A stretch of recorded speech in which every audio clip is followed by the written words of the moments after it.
जय हिंद दोस्तों। 72वीं बीपीएससी का जो एग्जाम है पोस्टपोन्ड होगा, ये तो सभी को पता है। बहुत सारे ऐसे एस्पिरेंट्स होंगे, कंफ्यूज्ड होंगे, इस समय डर रहे होंगे कि हमारी स्ट्रेटेजी क्या होनी चाहिए, रिवीजन कैसे होगा, डेट क्या होगी, करंट अफेयर्स मुझे कौन सा करना चाहिए, करंट अफेयर्स कहाँ तक करना चाहिए। ये सारी चीजें अभी बहुत सारे एस्पिरेंट्स डरे होंगे। कुछ ऐसे भी एस्पिरेंट्स होंगे जो इस बात से बहुत ज्यादा खुश होंगे कि चलो भैया मेरा रिवीजन नहीं हुआ था, डेट टल गई, अब मैं रिवीजन कर लूंगा। तो इन सब चीजों पे कि रिवीजन कैसे किया जाए, डेट क्या होगी, इन सारी चीजों पे आज हम वीडियो में डिस्कस करने वाले हैं। तो 72nd बीपीएससी प्रीलिम्स एग्जाम जो होने वाला था वो जुलाई में होने वाला था। अब जुलाई में नहीं हुआ। एग्जाम से कुछ दिन पहले एक नोटिफिकेशन आता है कि भैया अब जुलाई में जो एग्जाम होने वाला था एग्जाम अब नहीं होगा, अब आपका एग्जाम आगे होगा। लेकिन उन्होंने ये नहीं बताया कि कब होगा, कब होगा उन्होंने ये तो नहीं बताया। अब एक ट्वीट में सीएमएससी पटना फैमिली है, इन्होंने बताया कि हो सकता है जो एग्जाम है वो 2 महीने बाद होगा। मैं भी मान के चलता हूँ कि 2 महीने बाद होगा, क्योंकि ये रिसोर्स है इस पे मैं बड़ा रिलाय करता हूँ। क्योंकि आज जब भी मैं मतलब बेसिकली ये जो बताते हैं वो अक्सर सही होता है, तो इसी के आसपास ये होता है, तो ये मान के चल रहे हैं कि 2 महीने बाद होगा। मैं भी मान के चल रहा हूँ कि भैया 2 महीने हैं, अब 2 महीने, अब मैं अपनी स्ट्रेटेजी है 2 महीने के हिसाब से चलाऊंगा। तो जुलाई में था, तो अब कब होने के चांसेस है? अब वो होने के चांसेस है सितंबर में। कब होने के चांसेस है भैया? सितंबर में। तो सितंबर में अब मैं कौन सी डेट लेके चलूं? अब एक कोई स्पेसिफिक डेट होनी चाहिए कि भैया मैं इस दिन के हिसाब से तैयारी करूंगा, ये डेट रहेगी। तो मेरे को पता चला कि मैं अपना कैलेंडर निकाला, उसमें लिख लिया मैंने कि ये मैं पढ़ूंगा और ऐसे ऐसे पढ़ूंगा इतने तारीख तक। तो मैं मान के चल रहा हूं कि भैया एक डेट मैं ले रहा हूं 15 तारीख। कितना तारीख? मैं मान के चल रहा हूँ 15 सितंबर को मैं डेट ले रहा हूँ। ये मैं फिक्स डेट मान रहा हूँ कि इसी डेट को एग्जाम होगा। नोटिफिकेशन नहीं आया, मैं बोल रहा हूँ कि ये मैं अपने हिसाब से एक स्ट्रेटेजी के हिसाब से चलने के लिए 15 सितंबर को मैं डेट मान के चल रहा हूँ।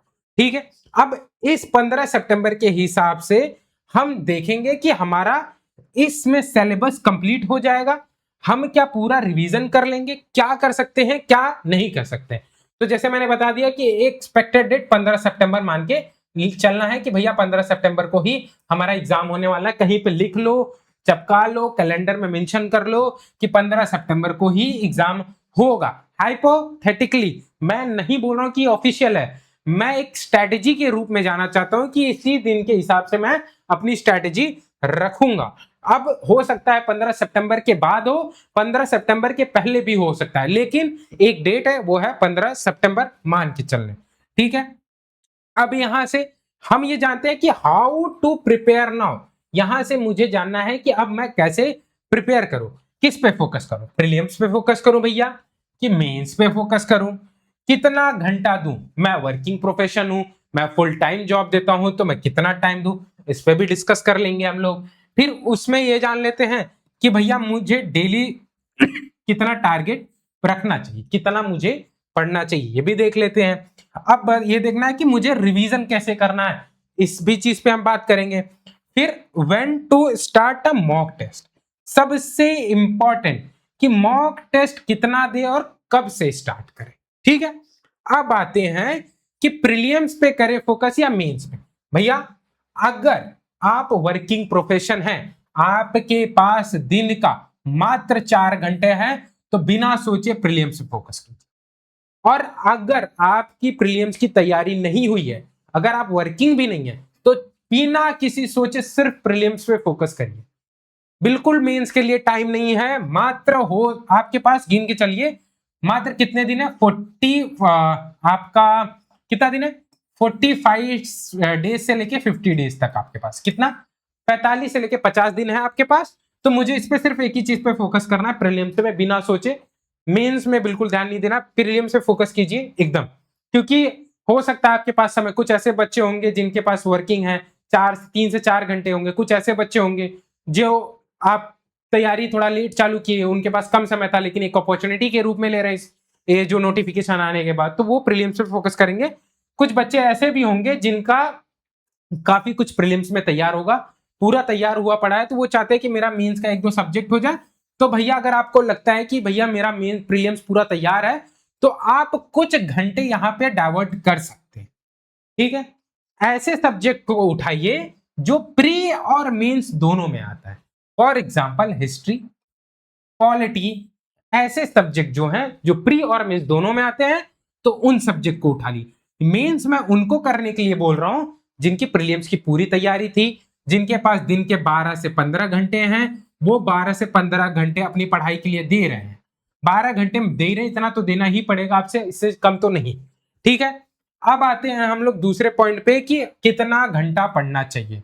इसमें भी दो कैटेगरी होती है, एक तो वर्किंग हो गए, दूसरे हो गए कौन से, जिनके पास पूरा टाइम। अब ऑल टाइम जिनके पास है, अब वर्किंग को कितना मिलेगा दिन का, 4 से 5 घंटे मिलते हैं। ठीक है, अब सबसे बड़ा बेनिफिट वर्किंग प्रोफेशन में ये होता है कि उनको पता है कि भैया मेरे पास 4 से 5 घंटे हैं, तो पूरा फोकस्ड होकर 4 से 5 घंटे पढ़ते हैं। अगर 4 घंटे है तो वो यूटिलाइज करते हैं कि 3.5 घंटा मैं यूटिलाइज कर लूं। और एक स्टूडेंट ऐसे होते हैं जिनके पास पूरा दिन होता है, वो वर्किंग प्रोफेशन नहीं है, उनके पास दिन का होता है 12 घंटे। अब वो मान के चलते कि पूरा दिन 12 घंटे में से यूटिलाइज कितना करते हैं, 8 घंटे। अगर भैया आप 8 घंटे कर रहे हो तो मैं बोलूंगा भैया कोशिश करिए कि 9 घंटे हो जाए। 8 से 9 घंटे से कम नहीं चलेगा। अगर आपको लग रहा है कि एग्जाम बहुत इजी है, आराम से हो जाएगा, बीपीएससी है, कौन सी बहुत बड़ी बात है, तो बहुत ध्यान से सुनो। बहुत सारे ऐसे बच्चे हैं, बहुत से बच्चे चले, ठीक है, ये सोच के कि मैं कर लूंगा बीपीएससी है, कौन से बड़े तोप है।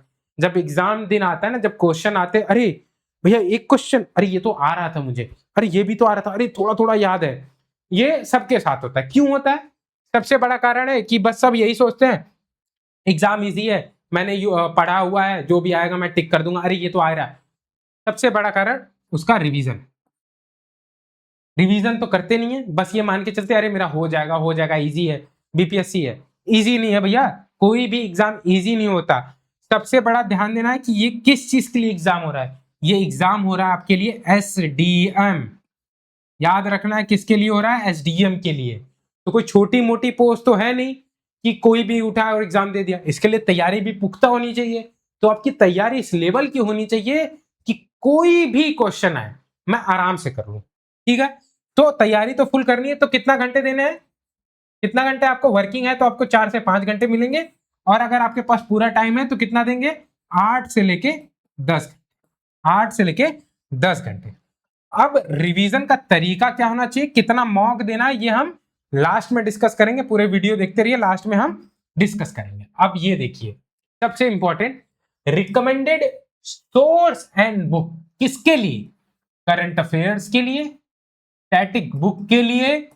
ठीक है, इन दोनों के लिए कौन सी बुक पढ़नी है, रिवीजन के लिए कौन सी बुक पढ़नी है, कैसे रिवीजन करना है, अब यहां पे हम वो चीज डिस्कस करेंगे। ठीक है, आते हैं हम लोग एनसीईआरटी। एनसीईआरटी में कुछ ऐसे चैप्टर हैं जिनको आपको रिवीजन करना है, बिना सोचे। हिस्ट्री के, पॉलिटी के, जियोग्राफी के, कुछ ऐसे ऐसे टॉपिक हैं जिनको उठाना है और एनसीईआरटी से आपको रिवीजन करना है। दूसरा जो सोर्स है वो है घटना चक्र। घटना चक्र में पढ़ने का तरीका कुछ ये होना चाहिए, फॉर एग्जाम्पल ये एक क्वेश्चन है, 2 क्वेश्चन है, फिर ये 3 क्वेश्चन है। अब मुझे पता है कि ये पहला क्वेश्चन मुझे डायरेक्ट आ रहा है। ठीक है, मान लीजिए विजयनगर अंपायर के बारे में पूछ रहा है, या सूफी या ईटीसी सूफी मूवमेंट या किसी के बारे में भी पूछ रहा है।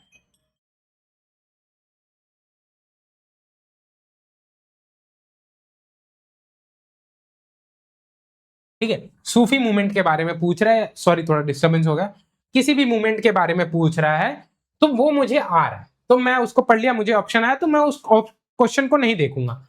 अब मैं दूसरे क्वेश्चन के बारे में आया, अब यहां पूछ दिया दिल्ली सल्तनत के बारे में, दिल्ली सल्तनत के बारे में पूछ दिया, मुझे दिल्ली सल्तनत के बारे में बिल्कुल नहीं पता। थोड़ा बहुत पता है, मुझे पता है कि ऑप्शन ए और बी आ रहा है, लेकिन सी डी नहीं आ रहा है। तो मैं क्या करूंगा, इस क्वेश्चन को मैं 4 मार्क कर दूंगा। फिर थर्ड क्वेश्चन पे आया, थर्ड क्वेश्चन में कुछ क्वेश्चन ऐसा पूछ दिया आर्किटेक्ट से कि भैया ये जो मंदिर बना था ये किस स्ट्रक्चर का है, नॉर्दर्न स्टाइल है या फिर किस स्टाइल का है। अब मुझे ये बिल्कुल नहीं पता है इटीसी, तो मैं इसको डबल स्टार करूंगा। अब जब मैं दूसरी बार पढ़ूंगा तो मैं इस क्वेश्चन को तो नहीं पढ़ूंगा क्योंकि ये मुझे पता है। ठीक है, अब मैं ये पढ़ूंगा और ये पढ़ूंगा, क्योंकि हालांकि ये मुझे फर्स्ट एंड सेकंड आ रहा था तो ये मुझे जल्दी याद हो जाएगा, लेकिन ये नहीं याद होगा मुझे। तो मैं क्या करूंगा, नेक्स्ट टाइम जो थर्ड रीडिंग करूंगा तो मैं सिर्फ सेकंड जो 2 बार हाईलाइट किया है उनको पढ़ूंगा। तो जब इस तरीके से पढ़ेंगे तो काफी आप शॉर्ट कर देंगे। जब थर्ड रिवीजन पढ़ाई हो जाएगी तो वहां से कुछ क्वेश्चंस ऐसे होंगे जो आपको बिल्कुल याद नहीं होंगे। तो एक पेज उठाना है, पेज में ऐसे फोल्ड कर लेना, ऐसे फोल्ड करना और उन क्वेश्चंस के फैक्ट को मेंशन कर लेना है one by one. One pager note वैसे ही बनते हैं। ये हो गया रिवीजन का तरीका। अब हम पढ़ते हैं कि घटना चक्र को पढ़ना कैसे। घटना चक्र जब उठाएंगे तो वहां पे कई सारे एग्जाम्स के होते हैं, चाहे वो एमपीपीसीएस हो, ठीक है, वो फिर उसके बाद एमपीसीएस हो, महाराष्ट्र का हो गया, वहां यूपी का भी पूछेगा, वहां पे बीपीएससी के भी क्वेश्चन होंगे, वहां पे छत्तीसगढ़ का भी होगा। तो हमें पढ़ना कौन सा है? हमको सिर्फ पढ़ना है बीपीएससी का। ये जो बीपीएससी है ना, इनके जितने भी क्वेश्चन पूछे गए जाएंगे उनको ही सिर्फ पढ़ना है। सिर्फ वही क्वेश्चन आपको पढ़ना है जो बीपीएससी में पूछे गए थे, ठीक है, उन्हीं को हाईलाइट करना है, उन्हीं को सब पढ़ना है। अब आते हैं कि भैया लूसेंट से कुछ टॉपिक आपको पढ़ने पड़ेंगे। बहुत जल्दी हम वीडियो उस पर भी लाएंगे कि लूसेंट से कौन सा टॉपिक पढ़ना चाहिए, घटना चक्र से कौन से टॉपिक पढ़ना चाहिए, इम्तियाज अहमद में कौन सा टॉपिक पढ़ना चाहिए। इन सब चीजों पे आगे हम जाके लेते आएंगे। बिहार स्पेशल के लिए आपको कौन सा रिसोर्सेज फॉलो करना है? इम्तियाज अहमद। इम्तियाज अहमद नहीं फॉलो करनी है तो उसके लिए एडुटेरिया भी आती है। बहुत सारे ऐसे इंग्लिश मीडियम, इंग्लिश माध्यम के बच्चे हैं जो हिंदी को नहीं पढ़ पाते इम्तियाज अहमद, बल्कि ये थोड़ी सी हिंदी में क्लिष्ट हिंदी है, तो बहुत सारे बच्चे नहीं पढ़ पाते। तो इंग्लिश वालों को मैं बोलूंगा एडुटेरिया का एक शॉर्ट नोट्स आता है, मैंने भी पढ़ी है, बहुत अच्छी है, मेरे को भी बहुत काफी हेल्प करती है वो, तो उसको आप फॉलो कर लीजिए, वो काफी अच्छी है। हाँ, अब मैंने ना घटना चक्र, अगर आपको लगता है कि घटना चक्र सिर्फ बीपीएससी का मुझे करना है, सिर्फ बीपीएससी के पीवाईक्यू करने हैं, तो 15 इयर्स की एक फिजिक्स वाले की बीपीएससी वाला करके एक बुक आती है, आप मार्केट से ले लीजिए या तो उनके वेबसाइट पे भी अवेलेबल है, तो वहां से लेके आप इसको करिए। ये मुझे बेस्ट लगता है, मैंने यहां से भी किया था, तो काफी क्वेश्चन हिट हो जाते हैं, काफी रिवीजन में मदद मिलती है। अब आते हैं करंट अफेयर्स का सबसे इंपॉर्टेंट, दो रिसोर्सेस फॉलो करना है। दो रिसोर्सेस क्या फॉलो करना है? एक तो हो गया एडुटेरिया का करंट अफेयर्स बुक आती है ईयरली, वो करना है। दूसरा घटना आई दृष्टि, ये आती है आई दृष्टि, आई दृष्टि करनी है। आई दृष्टि आ गई है। गुड न्यूज ये है कि ये दोनों को मैं कवर करा रहा हूं मिक्स करके, प्लस एक क्रॉनिकल भी आती है उसको भी करा रहा हूं। इन तीनों को मिला के मेरे एक हैंड रिटन नोट्स हैं, उस नोट्स के थ्रू बहुत जल्दी मैं एक सीरीज चालू करूंगा और आपका एडुटेरिया और घटना आई दृष्टि जो है दोनों मैं कवर कराऊंगा। बहुत सारी ऐसी चीजें, इनिशिएटिव है जो हमारी तरफ से आने वाली है, जैसे कि हम लोग पूरा स्टैटिक सब्जेक्ट हो सकता है कवर कराएं आपका। बिहार स्पेशल, अगर बिहार स्पेशल हम आपको पूरा कवर करा के देंगे, पूरा बिहार स्पेशल। अर्चित सर आएंगे, आपको अर्चित सर अच्छे से आपको बिहार स्पेशल कवर कराएंगे।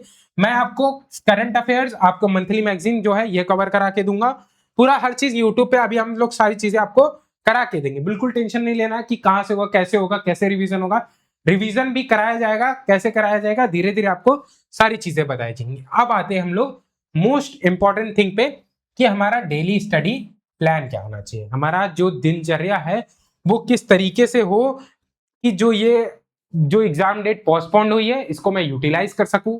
बहुत सारे ऐसे बच्चे होंगे ना, अब बहुत ज्यादा कंफ्यूज होंगे भैया, हम बोल रहे हैं कि भैया कंफ्यूज होना ही क्यों है, एक स्ट्रैटेजी लेके चलो, एक प्रॉपर डेट आपको मिल गई है कि भैया 15 सितंबर है डेट, इसी डेट के हिसाब से मुझे चलना है। अब मुझे पता है कि क्या क्या रिसोर्सेज फॉलो करना है, रिवीजन कैसे करना है, मैंने वो भी बता दिया। अब मैं ये भी बता दूंगा कि डेली कैसे पढ़ना है, डेली टारगेट को सेट कैसे करना है। देखो डेली टारगेट मैं दूंगा आपको टेलीग्राम चैनल ज्वाइन करना है मेरा, मैं लिंक दे दूंगा, उस टेलीग्राम चैनल को ज्वाइन कीजिए। आपको इस मंडे से आपको डेली टारगेट मिलना चालू हो जाए, तो मंडे से आपको डेली टारगेट मिलना है। डेली टारगेट में रिवीजन का तरीका बताया जाएगा कि रिवीजन कैसे करना है, कितना टाइम रिवीजन को देना है, कौन सा सब्जेक्ट फोकस करना है। अगर वो टारगेट आप फॉलो कर लेते हो तो आप बहुत अच्छे स्टेज पे पहुंच जाओगे अपनी तैयारी के, ठीक है। तो सबसे पहले मॉर्निंग में एक स्टैटिक सब्जेक्ट उठाना है।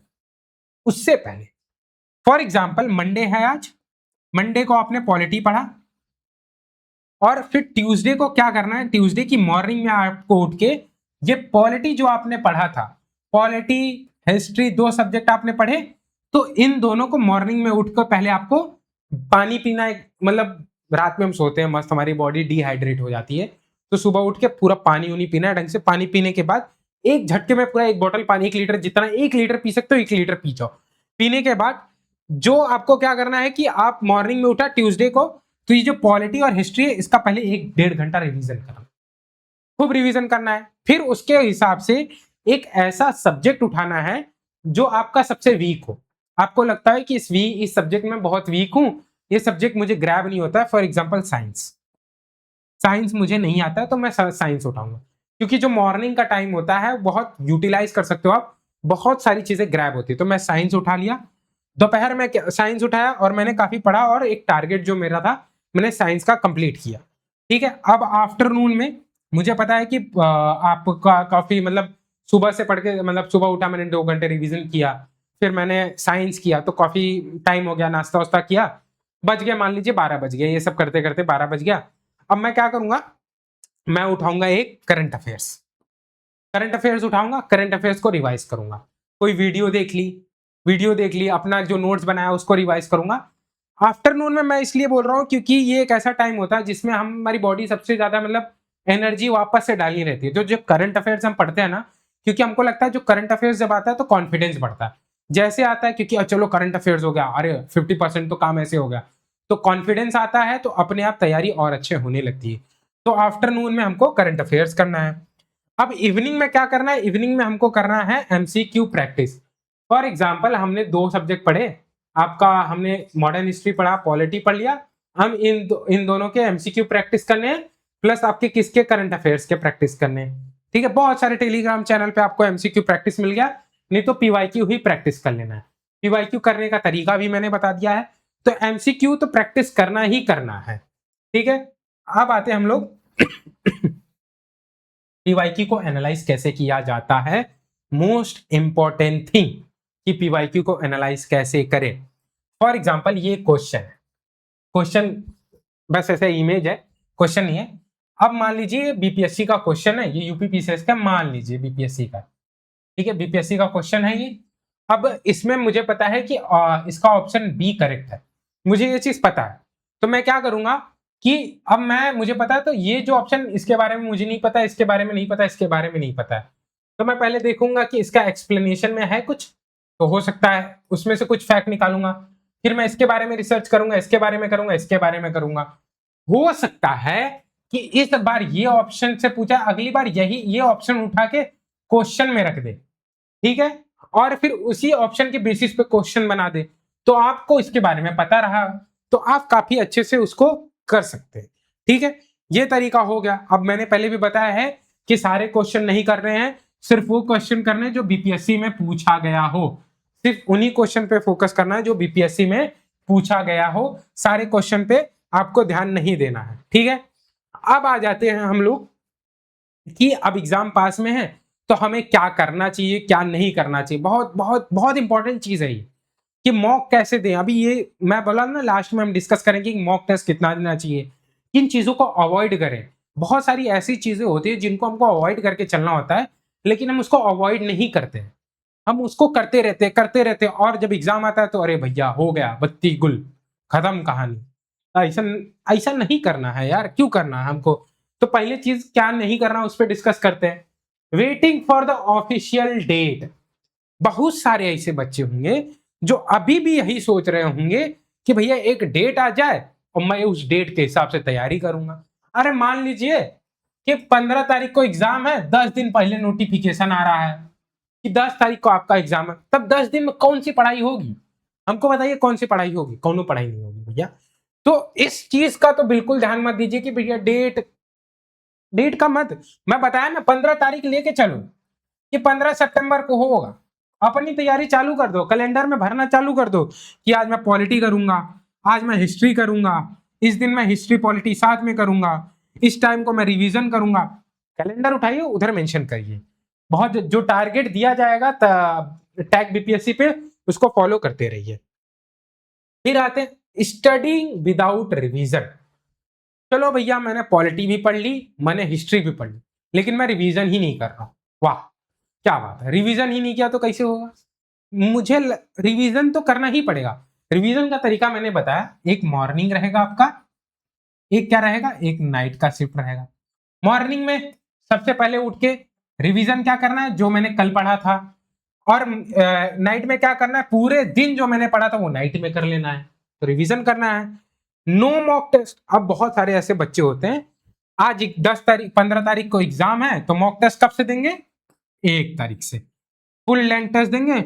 और जब उनसे पूछा जाएगा कि मॉक टेस्ट दिए थे, हाँ दिए थे सर, कितना दिए थे सर, 1 तारीख से लगाए थे, 15 दिन 15 मॉक टेस्ट दिए थे। तो 15 मॉक टेस्ट में क्या होगा, मैं बता रहा हूं, कुछ कुछ ऐसे बच्चे हैं डेली टेस्ट देते हैं, डेली, हफ्ते में 2-2 दिन 3-3 दिन, हफ्ते में 2-2 टेस्ट 3-3 टेस्ट देते हैं। सेक्शनल भी दे रहे हैं, फुल लेंथ टेस्ट दे रहे हैं।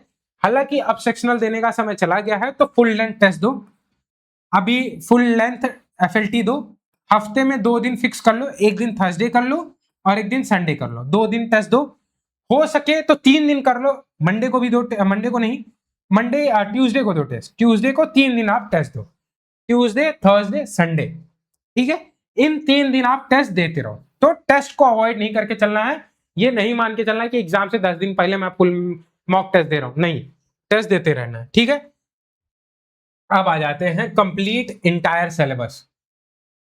कंप्लीट इंटायर सिलेबस को रिवीजन करिए, जो भी सिलेबस है उसको रिवीजन करिए, बार बार रिवीजन करिए, रिवीजन बहुत इंपॉर्टेंट है, पूरे सिलेबस को बार बार, सिलेबस को छोड़ना नहीं है, पूरा कंप्लीट करना है।